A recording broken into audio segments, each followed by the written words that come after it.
নমস্কার বন্ধুরা, সবাইকে শুভ সকালের অনেক অনেক শুভেচ্ছা জানিয়ে তোমাদের পছন্দের ধারাবাহিক শুভ বিবাহের আজকের পর্বের রিভিউ নিয়ে আমি পৌঁছে গেছি তোমাদের সামনে। বাংলা সিরিয়াল সমাচারে তোমাদের স্বাগত জানিয়ে আজকের পর্বের রিভিউ আমি শুরু করছি। শুরুতে আমরা দেখতে পাচ্ছি যে তেজ তো খুব রেগে গেছে, খুব বলতে একদম ভয়ঙ্কর রেগে গেছে। চিৎকার করছে তেজ যে এই দুঃসাহসটা কে করেছে এই দুঃসাহসটা। বাইরের দিকে তাকিয়ে বলছে, সুধা বলছে কি হয়েছে, এই কেকটা তো আমাদের জন্য পাঠানো হয়েছে। সার্থক বলছে না, এই কেকটা আমাদের জন্য পাঠানো হয়নি, এই কেকটা তোমাকে পাঠানো হয়েছে, তোমাকে আর ওই ওই সার্থককে। আমি যেই নামটা আমার জীবন থেকে মুছে ফেলতে চাইছি সেই নামটা বারবার করে আমার কাছে চলে আসছে, সারাক্ষণ আমার কানের কাছে ঘুরছে এই সার্থক সার্থক। আমার আর ভালো লাগছে না।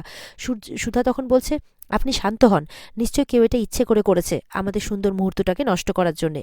আপনি প্লিজ একটু শান্ত হন, কিচ্ছু হবে না, আমি দেখছি এটা কে করেছে।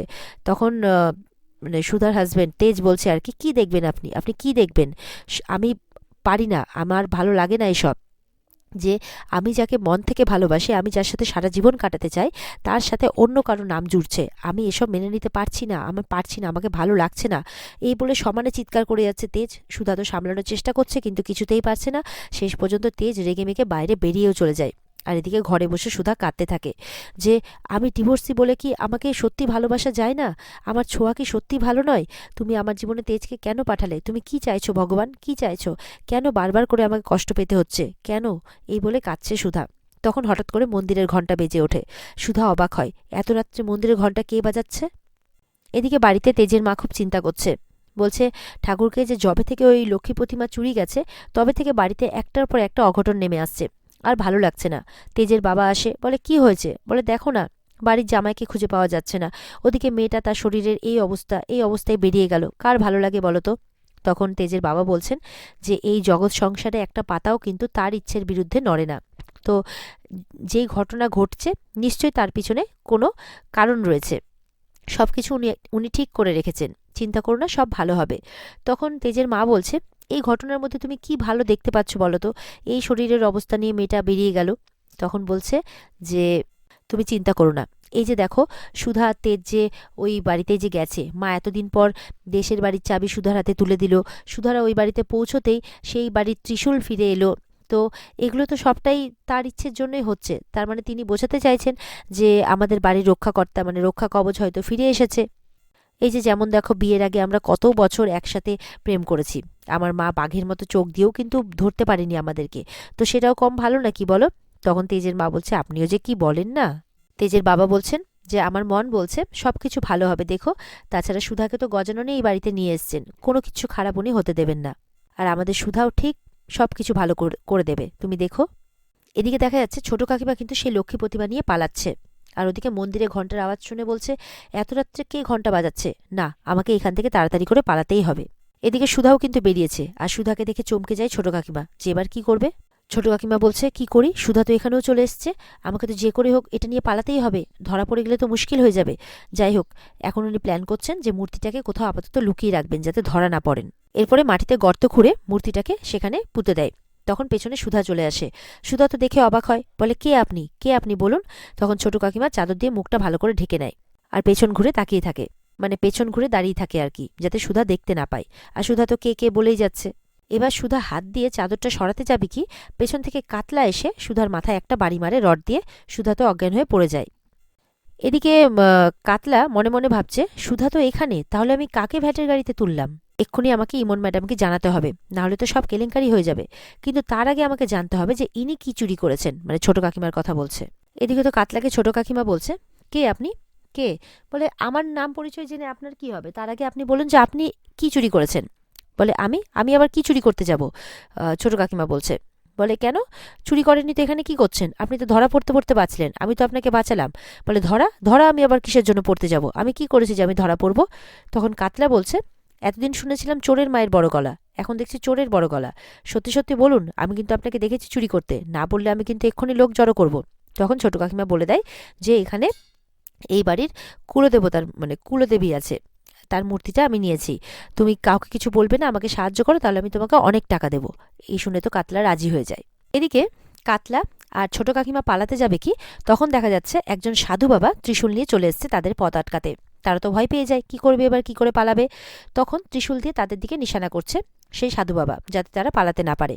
আর ওদিকে কিন্তু তেজ চলে এসছে সুধাকে খুঁজতে খুঁজতে। এবার কি করবে? তখন সাধু বাবাকে সরিয়ে তারা কিন্তু পালিয়ে যায়, মানে একটা আড়ালে লুকিয়ে যায় আর কি। আর তেজ সেখানে চলে আসে। তার আগে সাধু বাবা কিন্তু সুধার মাথায় 3বার হাত বুলিয়ে দেয়। হাত বুলিয়ে দিতেই যেন সুধার একটা জ্ঞান ফিরে যায়। তারপরে তেজ সেখানে এসে দেখে সুধা পড়ে আছে। সুধা তখন উঠে বলে যে এখানে কেউ ছিল। তেজ বলছে, কই, কাউকে তো দেখতে পাচ্ছি না। বলে, কেউ এখানে অবশ্যই ছিল, আমি তাকে ধরেই প্রায় নিয়েছিলাম, সে কিছু একটা চুরি করে পালাচ্ছিল। যখন তাকে আমি ধরতে যাই তখন পেছন থেকে আমাকে কেউ মাথায় আঘাত করে। তখন শম্ভু কাকা আসে। শম্ভু কাকা এসে বলে যে স্টোর রুম থেকে কেউ কিছু একটা চুরি করে নিয়ে পালিয়েছে। তখন সুধা বলছে, কি তাই? দাঁড়ান তো, এখানে সদ্য মাটি খোঁড়া বলে মনে হচ্ছে। তখন সেই মাটিটা হাত দিয়ে সরাতে থাকে। যখন সরাচ্ছে দেখছে আর কিচ্ছু না, ওখানে কোষ্ঠী পাথরের সেই লক্ষ্মী দেবীর মূর্তি। সেটা দেখে তো সবাই অবাক হয়ে যায়। সেটা হাতে নিয়ে সবাই প্রণাম করে। তারপরে এদিক ওদিক খুঁজতে থাকে, কারণ আশেপাশ থেকে কোনো একটা গলার আওয়াজ পাচ্ছে। সুধা বলছে এখানে নিশ্চয়ই কেউ আছে। আশেপাশে খোঁজে কিন্তু পায় না, কারণ ছোট কাকিমা আর কাতলা পালিয়ে যায় সেখান থেকে। এদিকে দেখা যাচ্ছে ইমন ম্যাডামের ড্রাইভার সেই বস্তাটাকে টানতে টানতে সেই জঙ্গল থেকে বের করছে। তারপরে বস্তাটা খুলতেই মানে একটা ভয়ঙ্কর রূপ নিয়ে ইমন বেরিয়ে আসে। তার মুখে পুরো কালিঝুলি মাখা, মানে যত নোংরা টোংরা আছে সব মাখা আর কি। ইমন তো ভয় পেয়ে যায়, কোথায় আমি এসছি, কি অবস্থা আমার, কেন এই অবস্থা। এদিক ওদিক দৌড়াতে থাকে পাগলের মতো। এদিকে কুকুর তাড়া করেছে ইমনের হাতে, ইমনের পেছনে আর কি। ইমনের ড্রাইভার তখন সেই কুকুরের হাত থেকে ইমনকে বাঁচাচ্ছে। ইমন বলছে, বাঁচাও বাঁচাও, আমাকে বাঁচাও। মানে একটা পাগল পাগল অবস্থা তার। মানে সে ভাবতেই পারছে না সে কোথায় কিভাবে এলো আর কি, এখানে কিভাবে এলো, আর সে আছেই বা কোথায়। তখন তো ড্রাইভার ইমনকে সব ঘটনা বলে যে আপনার যে পোষা গুন্ডা সেই আপনার এই কাণ্ড করেছে। আমি যখন সুধা ম্যাডামকে ও বাগানে দেখতে পাই তখনই আমার মনে সন্দেহ হয়। আমি প্রথম থেকেই ঘটনাটা জানতাম, কারণ আমি আপনাদের কথা শুনে ফেলেছিলাম। তাই তো আমি আপনাকে বাঁচাতে পারলাম। আমি আপনার প্রাণ বাঁচিয়েছি ইমন ম্যাডাম। তখন বলছে, ইডিয়েট একটা, এটাই তো তোমার দায়িত্ব। এই বলতে থাকে ইমন। তখন দেখছে মানে একটা পুলিশের গাড়ির আওয়াজ পাচ্ছে। পুলিশের গাড়ির আওয়াজ পেয়ে তো ইমনরা লুকিয়ে যায়, ইমন আর ইমনের ড্রাইভার। ওদিকে দেখছে যে ছোট কাকিমা আর কাতলা দৌড়তে দৌড়তে চলে আসছে। যেই দৌড়তে দৌড়তে আসছে, কাতলাকে দেখে তো ইমন খুব রেগে যায়। ইমন সামনে চলে আসে। তখন কাতলাকে লাঠি দিয়ে পেটাতে থাকে। কাতলা বলছে, কে, মনে হয় পাগল টাগল হবে। তখন বলছে, আমি পাগল, দাঁড়াও। লাঠি দিয়ে এমন পেটাচ্ছে। তারপরে বলে, আমাকে তুমি সুধা মনে করে এখানে নিয়ে এসছো? বলে, আপনি সুধা ম্যাডামের মতো শাড়ি পরে আছেন, আমি এখন কি করে বুঝবো বলুন তো। ওদিকে তখন ছোট কাকিমা বলছে, নিজেদের মধ্যে মারামারি এখন বন্ধ করো তো। ওদিকে পুলিশ পেছনে। তখন ইমন বলছে, পুলিশ? পুলিশ কি তাহলে জানতে পেরে গেল নাকি যে আমরা সুধাকে? তখন কাতলা বলছে, না না, এটা অন্য কেস আছে, দাঁড়ান, আমার হাতে জ্যাকপট লেগেছে। এটা শুনে তো ইমন আর সেই ছোট কাকিমা, মানে ছোট কাকিমা তো লজ্জায় পড়ে যায়, কারণ কাণ্ডটা তো তারই। আর ইমন কিন্তু অবাক হয়ে যায়। এদিকে সুধারা তো গাড়ি করে সেই লক্ষ্মী মূর্তি নিয়ে যাচ্ছে, সুধা আর তেজ। তেজ বলছে, মেনে নিলাম সুধা, যে ঠাম্মি একদম সঠিক মানুষকেই এই মূর্তি খোঁজার দায়িত্ব দিয়েছেন। তোমার জন্য 20 বছর আগে হারিয়ে যাওয়া লক্ষ্মী মূর্তি আমরা ফিরে পেলাম। সুধা বলছে, না তেজ, আমার শুধু মনে হচ্ছে যে কেউ যেন আমাকে দিয়ে এই কাজটা করিয়েছে, কোনো দৈব শক্তি। তখন তেজ বলছে, ঈশ্বর তোমার সাথে আছে সুধা, তুমি চিন্তা করো না, সবকিছু ঠিক হবে। এদিকে তো পুলিশের গাড়ির আওয়াজ পেয়ে সবাই লুকিয়ে পড়ে। আর ইমন মাথায় ঘোমটা টেনে বস্তা হাতে নিয়ে নোংরা কুড়োচ্ছে, এরকম একটা সেজে দাঁড়িয়ে যায় ওখানে। এবার তো হাবলদার এসে বলে যে, এই মেয়ে, এখানে কাউকে আসতে দেখেছো? বলে, এখানে কে আসবে, এখানে তো আমি এসছি একমাত্র নোংরা পরিষ্কার করতে।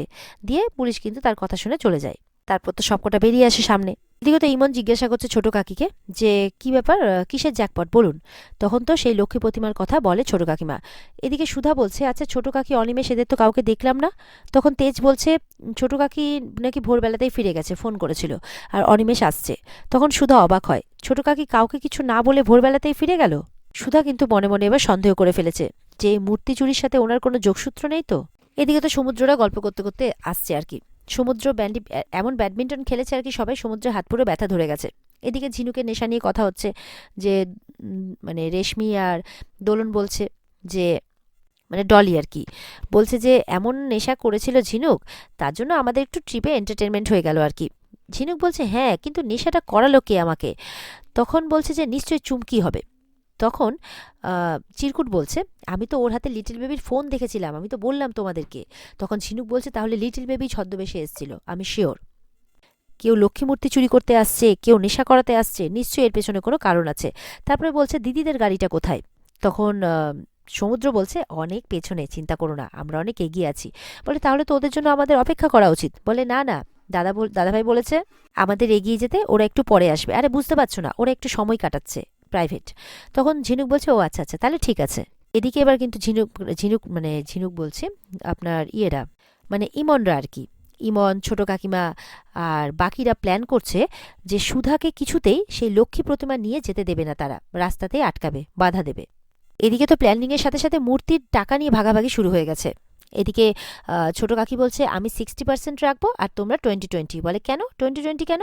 বলে আমি এতদিন ধরে চুরি করে রাখলাম, আমি ওটা বের করে আনলাম, এখন আমি 60% নেব না। তখন এই নিয়ে কিন্তু কাতলা আর ছোট কাকিমার মধ্যে লেগে গেছে যে না, সমান সমান ভাগ নেবে। আর এদিকে ইমন আবার আলাদাই প্ল্যান খাটাচ্ছে, মনে মনে ভাবছে এই লক্ষ্মী প্রতিমা একবার আমার হাতে আসুক, পুরোটা আমিই নেব, কাউকে দেব না। এবার সুধারা ঠিক কোন রাস্তা দিয়ে পাস করছে সেখানে তারা দাঁড়িয়ে কোনো কিছু একটা প্ল্যান করছে যে এখানেই কাতলাকে দিয়ে সুধার কাছ থেকে মূর্তিটা কাড়িয়ে নেবে আর কি। আর ইমন বলছে শত্রু শত্রু কিন্তু সবসময় বন্ধু হয়, এই বলে সবকটা শত্রু মিলে একসাথে এবার হাত মিলিয়ে নিয়েছে। এদিকে তেজ কিন্তু কালকে রাতের সেই ঘটনার জন্য বারবার করে অনুতাপ করছে মনে মনে, আর সুধাকে সরি বলছে। সুধা বলছে সরি কেন তেজ? বলে কালকে রাত্রে আমার ওরকম ব্যবহারের জন্য। তখন সুধা বলছে আচ্ছা সমুদ্রদের গাড়ি তো দেখতে পাচ্ছি না। বলে ওরা অনেকটা এগিয়ে গেছে, আমি বলেছিলাম ওদেরকে। আর এদিকে রাস্তার ঠিক মোড়ে কিন্তু এই গ্যাং পার্টি দাঁড়িয়ে আছে, মানে ইমনের টিম। মানে এই রাস্তা দিয়ে যখনই সুধারা ক্রস করবে তখনই ওদের উপরে একটা হামলা হবে। কাতলা তার দলবলকে অলরেডি বলে রেখে দিয়েছে সবকিছু। এবার তেজ গল্প করছে এই রাস্তায় নাকি ডাকাতের উৎপাত ছিল এক সময়। তখন সুধা বলছে এই সময় আপনি ওদেরকে একা পাঠিয়ে দিলেন? বলে আরে এখন আর ওসব নেই, আমি একটু ভাবলাম যে একটু জার্নিটাকে রোমান্টিক করে দিই, সেই কারণে ওদেরকে পাঠিয়ে দিলাম আর কি। তখন সুধা বলছে এখন এইসব ছাড়ুন, আমাদেরকে তাড়াতাড়ি এই লক্ষ্মী প্রতিমা নিয়ে বাড়ি ফিরতে হবে। এরপরে তেজ কিন্তু হঠাৎ করে সামনের দিকে দেখছে। তখন সুধা বলছে কি হলো? বলে ওই দেখো সামনে। তখন সুধাও অবাক হয়ে দেখতে থাকে। আর এখানে আজকের পর্ব শেষ হয়ে যায়। তো বন্ধুরা, এই ছিল আজকের পর্বের রিভিউ। ভালো লেগে থাকলে অবশ্যই কিন্তু পর্বকে লাইক, কমেন্ট আর সাবস্ক্রাইব করতে কিন্তু ভুলবে না। আর পর্বের বিস্তারিত দেখতে অবশ্যই কিন্তু তোমরা স্টার জলসার পর্দায় চোখ রাখবে। তাহলে দেখা হচ্ছে আগামীকালকে, ততক্ষণ সবাই ভালো থাকবে। টাটা।